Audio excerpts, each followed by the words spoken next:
Of all the hundreds of books that have been written about Donald Trump over the last couple of years, one of the most interesting is by Antony Scaramucci, who was White House Communications Director for about a week. Scaramucci's book is called The Blue Collar President, and in it he suggests that Trump is such a unique figure because unlike other politicians, he's got, quote, a certain authenticity.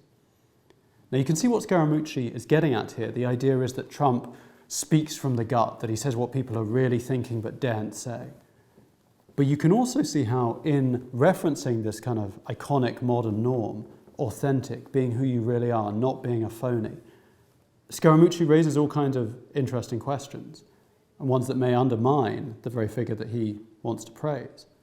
So the first is, what really is the difference between the authentic and the fake? After all, this is a book called The Blue Collar President about the son of a billionaire. Second, what's really so good about authenticity? If Trump is authentic, as Scaramucci claims, is that really a terribly desirable trait? Now, of course, these are classic philosophical questions, particularly in the modern period.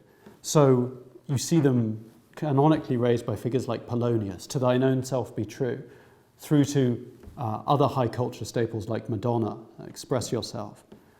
On the philosophical landscape, authenticity is particularly associated with the Romantic period and the post-Romantic period.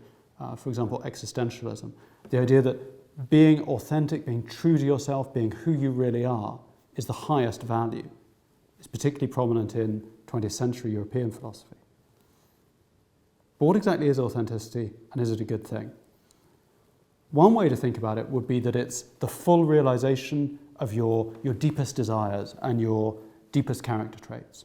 Okay? This is the kind of thing that you're getting in the Madonna model, if I can call it that, the express yourself model. Now, there's some natural concerns you might have about this. In a way, it's very deeply rooted in our current culture. So we think that, for example, being true to who you are sexually is a vital part of a good human life.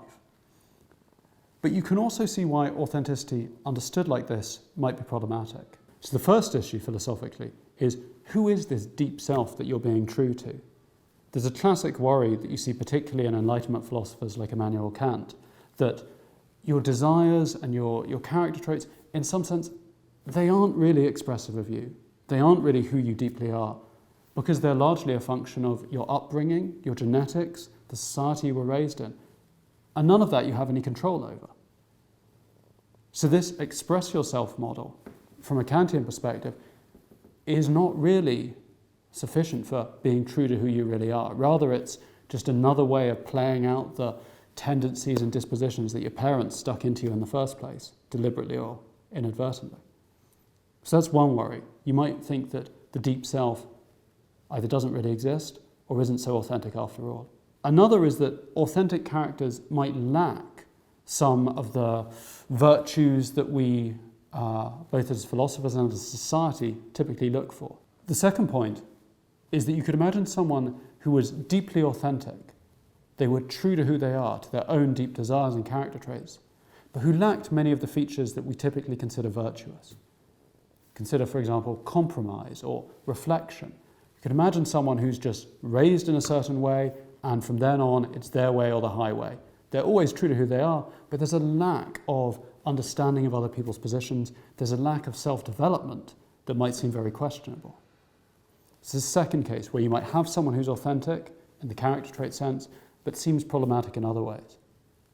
And that brings me to the third case, a case which in some ways haunts existentialism, which you could crudely call the authentic torturer.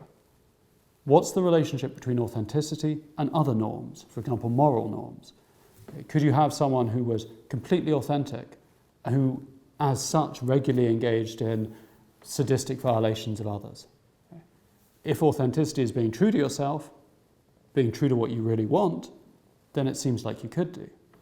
So you've got a potential tension between authenticity and moral norms in particular. Now, one way that philosophy dealt with these issues in the 20th century was to push a new notion of authenticity. It wasn't just be true to yourself, be true to your character traits. It was understand who you really are, where that may include coming to see that what you've thought of as character traits are in some sense illusory or false. So you find this particularly in Jean-Paul Sartre, although there are also strong echoes of it in Martin Heidegger's work. And the basic idea is that authenticity is a deep knowledge of the human condition. And part of what you learn in that deep knowledge is that the character traits that seem to make you especially you shouldn't simply be taken at face value. In particular, they shouldn't limit your freedom one day to act in line with them, the next day to act against them. So you have a new model of authenticity. It's not always sticking to the kind of person you are. It's rather creatively problematizing the kind of person you are, willing to radically, freely choose one thing in one situation and perhaps the opposite in another. Why is this still authenticity? Because underlying it is a picture of the human condition and knowledge of that condition. It's no longer be true to yourself, it's be true to the type of thing that you really are, a human being who's radically free for Sartre. So what we've got here is a model of authenticity where it doesn't link so much simply to desires, but to a kind of philosophical knowledge, an understanding of the human situation. That gives us two options for thinking about authenticity. The last thing I want to do is just say a little bit about some of the normative and political implications of the concept. So one issue that you see in, for example, people like Nietzsche is whether some notion of authenticity is compatible with a democratic politics. If you really start emphasizing the right or the need of every individual to become who they are, to self-develop in a certain way, how do you deal with clashes or tensions between those different frameworks for self-development?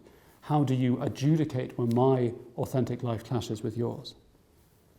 Another worry that you see very strongly in people like Foucault is the idea that authenticity and the deep self are in fact not the road to freedom or self-realization, but rather deeply conflicted and dangerous products of a certain system of self-surveillance, a certain system based around confession, based around self-management, checking that we're always living up to internalized standards. So for a Foucauldian, it's never as simple as talking about be who you really are. Because the question again is, well, who really are you? Why do you think you're that? And who's profiting from making you think that you've got this deep self that you need to live up to? The final point worth making is that how you think about authenticity and what counts as real authenticity is always going to be deeply bound up with your politics. So there's been some nice work on this in the States where they've done a lot of psychological surveys. And they found out the following kind of thing. Suppose I tell you a story. I tell you a story about a man called Ben. When he's young, Ben has sex with other men. Then he gets married to a woman, and he no longer does that. Do you think Ben has become more or less authentic in his sexuality? Now, what's interesting is that when you run this story as part of a psychological survey, groups that pre-identify as conservative tended to assume that Ben had become more authentic, that the early homosexual behavior was an unfortunate dalliance, a mistake, and that he'd found who he really was with his later heterosexual marriage. On the other hand, however, if you run this story with groups that pre-identify as liberal, they see it exactly the other way around. For them, it's naturally read as a story about closeting, about a loss of authenticity, that in his youth, Ben was who he really was. But then under social pressure or internalized homophobia or whatever, he had to change from that. He had to, in some sense, conceal it, live a lie, give up at least on part of who he was. So it's never as simple as what's authentic and what isn't authentic. What you think is really authentic, fake authentic, authentic is going to depend in part on your politics.